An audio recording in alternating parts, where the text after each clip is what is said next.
Isaac Rochelle, D-end at Eagles Landing Christian Academy, and interviewing my coach, Coach Gess.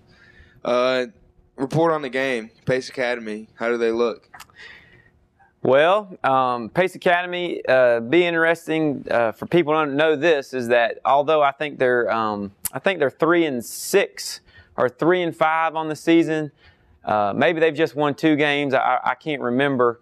But Pace is a very good football team when you look at their skill positions. They have a quarterback who's phenomenal. Reminds me a lot of Mount Vernon's quarterback.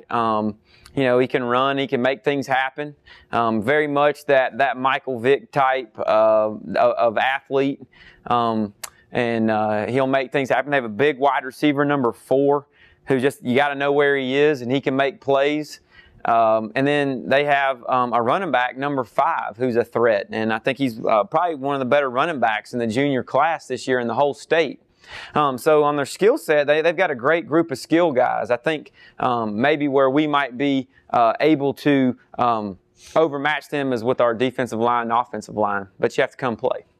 Well, speaking of the defensive line, what does the D-line need to do this week to dominate? Since I'm on the D-line, talk to me about that. That's interesting coming from Isaac Rochelle.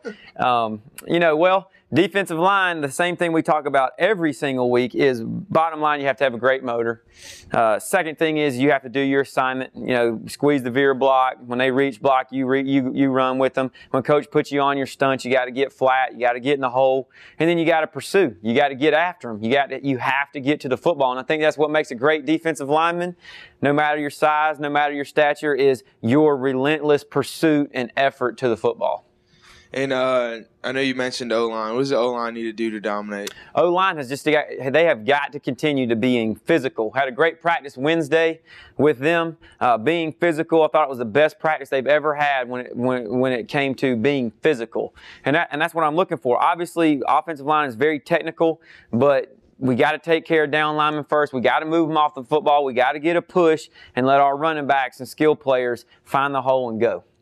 With the team winning and winning big, what does the team need to do to continue winning? What do we need to do?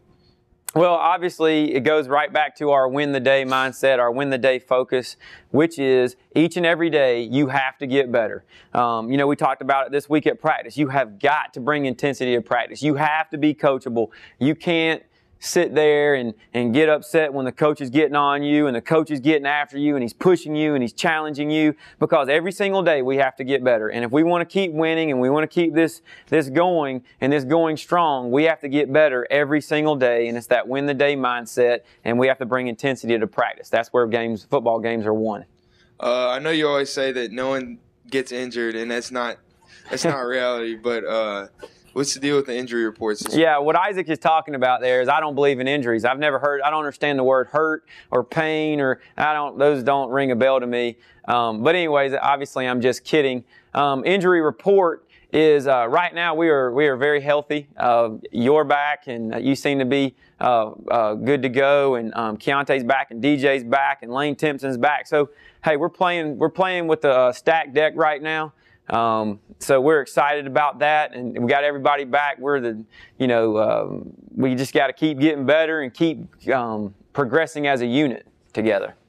What are some of the other teams in 1A that look good this year? Well, as a football coach, the only team I care about is Pace Academy.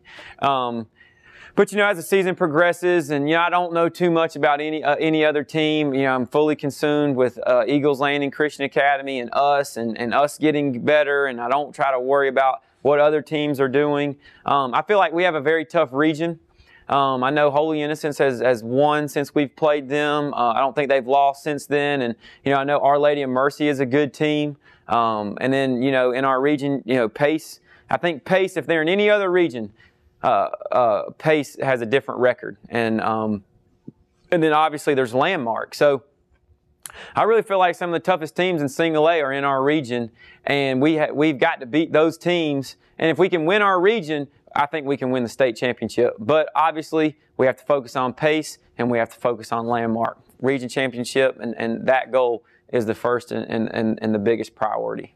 And just in closing, do you have any comments on last week's homecoming game? Last week it was great. You know, I'm glad homecoming's over with. I know everybody loves it, but as a football coach, you can't stand it. You know, there's pictures and all this kind of stuff, and you know, but I know it's great, and I know parents love it and fans love it, and I know you have to have it. But I am excited that we're back into a normal schedule, a normal routine, and we're structured and all that kind of stuff. I think this about the football game is, I think that we got better week 8 or game 8. We were better game 8 than we were in game 7. We progressed, and that's been the goal each week this whole year, is that we would progress from the scrimmage game to game 1 to game 2, game 3, that every single game we would progress.